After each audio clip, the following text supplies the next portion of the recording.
నమస్తే, this is Sourya. Welcome to our channel. ఈ రోజు మనతో పాటు సీనియర్ జర్నలిస్ట్ దాము బాలాజీ గారు ఉన్నారు. వారితో మాట్లాడు. నమస్తే సార్. నమస్తే. సార్, రెహమాన్ ఆయన ఈ మధ్య కాలంలోనే ఆయనకి కరెక్ట్ గా సాంగ్స్ ఇవ్వడం లేదు, అంటే ఛాన్సెస్ ఇవ్వడం లేదు అని చెప్పేసి మతానికి సంబంధించిన ఇష్యూలు లేవనెత్తారు. సో ఇప్పుడేమో సాంగ్ కాపీ రైట్స్ కి సంబంధించి కోర్టులోన చాలా పెద్ద మొత్తంలోనే ఫైన్ కట్టాల్సి వచ్చింది అని వార్త వినిపిస్తుంది. అది ఏ సాంగ్, అసలు నిజంగానే కాపీ చేశారా? ఏ మన ఇళయరాజా తర్వాత సౌత్ ఇండియా నుంచి నేషనల్ లెవెల్లో ఇళయరాజా దాటి పాపులర్ అయింది ఎవరంటే ఏఆర్ రెహమాన్. ప్రతి ఇంటిల్లిపాది వినే సాంగ్స్ ఎవరంటే ఏఆర్ రెహమాన్ ఇప్పటికి కూడా. మామూలుగా అయితే ఆయన పెద్ద వివాదాల్లో ఉండేవాడు కాదు, కానీ ఈ మధ్య ఆయన విడాకుల విషయం కానీ తర్వాత రీసెంట్ గా ఆయన చేసిన కామెంట్ బాలీవుడ్ సినిమాల్లో ఈ మధ్య మారింది పరిస్థితులు, మతాలను బట్టి మ్యూజిక్ డైరెక్టర్కి ఛాన్సులు ఇస్తున్నారన్న వ్యాఖ్యలు కలకలం రేపాయి. ఇది తగ్గిన తర్వాత ఇప్పుడు ఇంకొక వివాదంలోకి ఆయన చిక్కుకున్నాడు. అయితే ఏంటంటే కాపీ రైట్ వివాదం. సో ఆయన మణిరత్నం సినిమా పొన్నియిన్ సెల్వన్ 2 పార్ట్లుగా తీశాడు. దానికి మ్యూజిక్ ఏఆర్ రెహమాన్ చేశాడు. మంచి పేరు కూడా వచ్చింది ఏఆర్ రెహమాన్కి. సో రెండో పార్ట్లో ఒక పాట ఉంటది, అది వీర రాజ వీర సోర దూర సోర అనే పాట స్టార్ట్ అవుతుంది. జయం రవి శోభిత వీళ్ళిద్దరి బ్యాక్ డ్రాప్ లో సాంగ్ వస్తుంది అనమాట. సో అక్కడ జయం రవి పొన్నియిన్ సెల్వం క్యారెక్టర్ జయం రవి చేశాడు. సో ఆ జయం రవి లవర్ గా శోభిత ధూళిపాల చేసింది. సో వాళ్ళిద్దరి బ్యాక్ డ్రాప్ లో ఆ సాంగ్ పిక్చరైజేషన్ ఉంటుంది, వండర్ఫుల్ గా ఉంటుంది సాంగ్ అనేది. ఇప్పుడు ఆ సాంగ్ కాపీ కొట్టాడు అని చెప్పి ఫయాజ్ వసీద్దీన్ ఠాకర్ అనే ఒక క్లాసికల్ సింగర్ ఉన్నాడు. ఆయన ఢిల్లీ హైకోర్టులో కేసు 2023లో ఢిల్లీ హైకోర్టులో పిటిషన్ వేశాడు. ఇది మా నాన్న వాళ్ళు కాపీ, వాళ్ళ నాన్న సాంగ్ అది. నాసిర్ ఫయజుద్దీన్ ఠాకర్ అండ్ జగరుద్దీన్ ఠాకర్ బ్రదర్స్ వాళ్ళిద్దరు, నాన్న చిన్నాన్న వాళ్ళిద్దరి కంపోజిషన్ అది.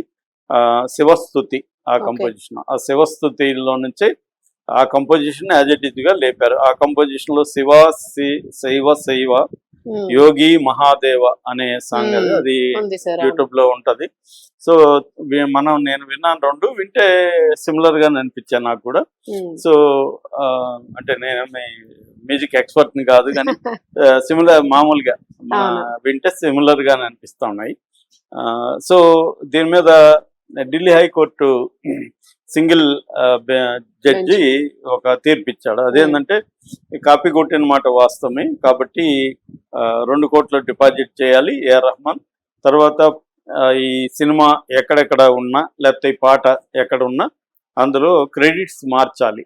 ఈ పాట బేస్డ్ ఆన్ శివస్తుతి సంగ్ బై వీళ్ళిద్దరి టాకర్స్ పేర్లు వేసి చెయ్యాలి అనేది ఇచ్చింది. దీని మీద ఏఆర్ రెహమాన్ న్యాయవాది అభిషేక్ మను సింఘ్వి ఆయన మళ్ళీ అప్పీల్కి వెళ్ళాడు, బెంచ్కి వెళ్ళాడు. ఢిల్లీ హైకోర్టు బెంచ్ ఏమో ఏఆర్ రెహమాన్కి అనుకూలంగా తీర్పిచ్చింది. అంటే ఆయన టాకర్ వేసిన పిటిషన్ కొట్టేసి ఇది కాపీ సాంగ్ కాదు. ఏఆర్ రెహమాన్ ఏం వాదించాడు, ఏఆర్ రెహమాన్ తరపున అభిషేక్ ఏం వాదించాడంటే ఇది ధృపద్ సంగీత శైలిలో ఉంటది శివస్తుతి అనేది. ఇది దీని నుంచి నేను కాపీ కొట్టలేదు, ఇది పాశ్చాత్య సంగీతాన్ని బేస్ చేసుకొని శివస్తుతి కూడా ఉంది. సో ఇది ఎప్పటి నుంచో ఉంది, పబ్లిక్ డొమైన్ లో ఉన్న దాని మీద ఎవరికేమి పేటెంట్లు కానీ రైట్స్ కాపీ రైట్స్ ఉండవు. నేను అక్కడ ఇన్స్పిరేషన్ తో నేను చేశాను అనేది ఈయన ఆర్గ్యుమెంట్. ఈ ఆర్గ్యుమెంట్ తో ఏఆర్ రెహమాన్ ఆర్గ్యుమెంట్ తో బెంచి ఏకీభవించి టాకర్ వేసిన పిటిషన్ ని కొట్టేసింది. టాకర్ వదిలిపెట్టలేదు, మళ్ళీ సుప్రీంకోర్టుకి వెళ్ళారు. సుప్రీంకోర్టులో నిన్న ఫిబ్రవరి 13న తీర్పు వచ్చింది. ఆ తీర్పు ఏంటంటే chief justice of India Surya Kant and Joymalya Bagchi ఇద్దరు ద్విసభ్య ధర్మాసనం తీర్పిచ్చింది. అదేంటంటే మళ్ళీ సింగిల్ జడ్జి ఇచ్చిన దాన్ని వీళ్ళు సపోర్ట్ చేశారు. ఇది కాపీ సాంగే, దాని నుంచే ఇన్స్పైర్ అయి ఉన్నారు అనేది చెప్పారు. కొన్ని ప్రశ్నలు కూడా అడిగారు కాపీ అనే దానికి సంబంధించి వాళ్ళు. అందులో ఏంటంటే ఇది రాగం వేరు, కంపోజిషన్ వేరు. ఠాకర్ కూడా ఏమంటున్నాడు, నేను రాగం గురించి క్లెయిమ్ చేయట్లేదు, కంపోజిషన్ మాత్రమే నేను క్లెయిమ్ చేస్తున్నాను. కంపోజిషన్ అనేది మా వాళ్ళు చేసింది. దాన్ని యాజ్ ఇట్ ఈజ్గా ఏఆర్ రెహమాన్ కాపీ కొట్టాడు అనేది నా క్లెయిమ్ అనేది ఆయన టాకర్ తరపున అడ్వకేట్ బెంచ్కి నివేదించారు. అయితే వీళ్ళు అభిషేక్ మను సింగ్ ఏం చెప్పాడంటే, యాక్చువల్గా ఈ సాంగ్ని 1991లో గుండెబా పాడాడు. తర్వాత 2015లో ఉదయ్ పావల్కర్ పాడారు. 2017లో నిర్మలా దవే పాడింది. 2023లో కబీర్ గురుమ్ అనే ఆయన పాడారు. వీళ్ళంతా పాడినప్పుడు ఇతను కేసు పెట్టలేదు. ఇప్పుడు సినిమాలో వాడితే కేసు పెట్టారు అనేది వీళ్ళ ఆర్గ్యుమెంట్. సో దానికి టాకర్ అనేది ఏమంటే, నేను వాళ్ళు పాడింది ఓన్లీ రాగం తీసుకున్నారు, మీరు కంపోజిషన్ తీసుకున్నారు, పాట యాజ్ ఇట్ ఈజ్ గా కంపోజిషన్ తీసుకున్నారు, వాళ్ళు రాగాన్ని తీసుకుని వాళ్ళు కంపోజిషన్ వేరే చేసుకున్నారు, మీరు కంపోజిషన్ కాపీ కొట్టారు అనేది ఈయన చెప్పేది. రాగం అంటే అది ఎవరిది కాదు, ఎప్పటి నుంచో వస్తున్నది. ఆ రాగంలో అనేక సాంగ్స్ వస్తాయి, కానీ మీరు కంపోజిషన్ ని మా వాళ్ళ కంపోజిషన్ తీసుకున్నారు అనేది ఆయన క్లెయిమ్. అదంతా విన్నాక సుప్రీంకోర్టు జడ్జి ఈ బెంచి సింగిల్ జడ్జి ఇచ్చిన ఢిల్లీ సింగిల్ జడ్జి ఇచ్చిన తీర్పునే సమర్థిస్తూ 2 కోట్లు డిపాజిట్ చేయాల్సిందే, అట్లాగే క్లెయిమ్స్ వేయాల్సిందే. కాకపోతే మళ్ళీ కౌంటర్ వేసే దానికి కూడా ఏఆర్ రెహమాన్కి ఒక ఛాయిస్ ఇస్తూ ఫిబ్రవరి 20కి పోస్ట్ పోన్ చేశారు. సో ఫిబ్రవరి 20న మళ్ళీ దీని మీద అప్పీల్కి వెళ్ళడానికి, కౌంటర్ వేయడానికి, వీళ్ళ వాదనలు వినిపించడానికి స్కోప్ అయితే ఉంది. కాకపోతే ఏంటంటే ఏం జరిగినా కూడా ఏఆర్ రెహమాన్కి అయితే ఫైన్ పడే అవకాశం అయితే కనిపిస్తుంది. కాకపోతే ఈ మధ్య ఈ కాపీరైట్ ఇష్యూస్ ఇంతకుముందు ఉండేవి కాదు. ఇంతకుముందు మనకి మామూలుగా మ్యూజిక్ డైరెక్టర్ కి డబ్బులు ఇస్తాడు నిర్మాత, మ్యూజిక్ డైరెక్టర్ పాటలు చేస్తాడు. ఆ తర్వాత ఆ పాటల్ని ఎలాగంతా వాడినా అది ఇంకా ఈ మ్యూజిక్ డైరెక్టర్ పట్టించుకునేవాడు కాదు, మన డబ్బులు మనకు వచ్చేస్తాయి అని వదిలేసేవాడు. కానీ దీని తేనె తొట్టిని లేపింది ఎవరు? ఇళయరాజా. ఇళయరాజా అయింది చివరికి బాలసుబ్రహ్మణ్యం, ఆయన క్లోజ్ ఫ్రెండ్. ఆయన పాడితే కూడా ఒప్పుకోలేదు. ఆయన స్టేజ్ మీద పాడితే కూడా నాకు కాపీరైట్ కి డబ్బులు ఇవ్వాలని చెప్పాడు. అలాగే ఆయన కేసులు వేయడం మొదలు పెట్టాడు. ఆ మధ్య కూడా గుడ్ బ్యాడ్ అగ్లీలో 3 పాటలు వాడి నాకు 5 కోట్లు ఇవ్వాలని ఆయన 2021లో కేసు పెట్టాడు.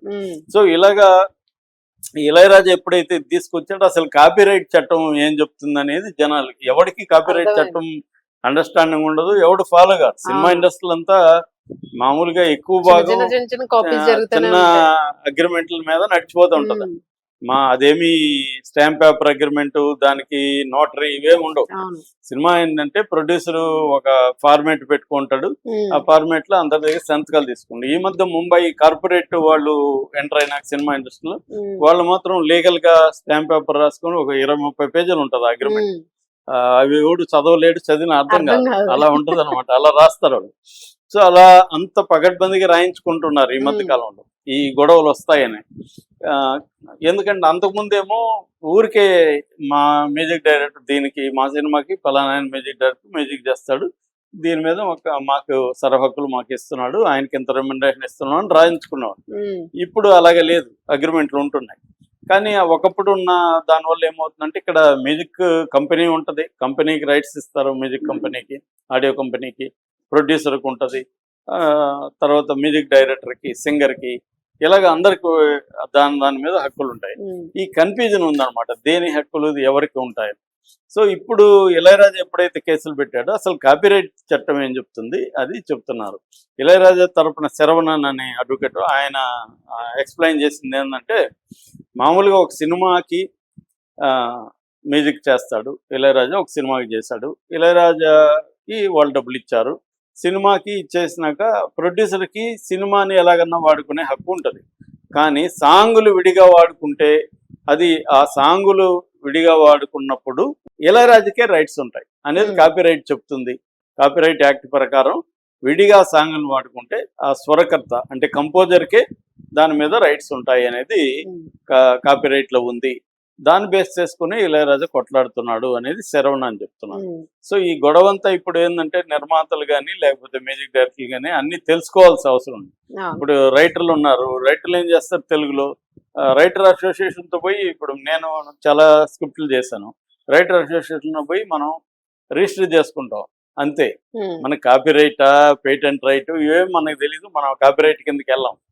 ఇక్కడే డిస్ప్యూట్ ఏదైనా నాదేదైనా కాపీ కొడితే మళ్ళీ రైటర్ అసోసియేషన్ లో కంప్లైంట్ ఇస్తే వాళ్ళు పిలిచి పంచాయతీలు చేసి అరే భయ్ నువ్వు కాపీ కొట్టింది నిజమే, ఇతనికి ఎంత ఇవ్వు అని చెప్పి చెప్పించేస్తారు. ఉమ్, ఇలాగే జరుగుతుంటాయి సినిమాలు.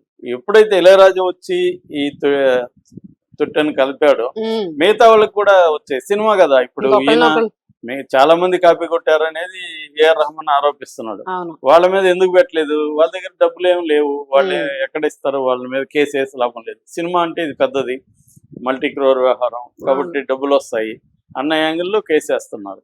కాబట్టి ఇప్పుడు మ్యూజిక్ డైరెక్టర్లు అయినా రైటర్లు అయినా అందరూ కూడా కాపీ రైట్ కింద కూడా మన వర్క్ని నమోదు చేయించుకోవాలి, ఉమ్, కాపీ రైట్ చేయించుకోవాలి. అవును.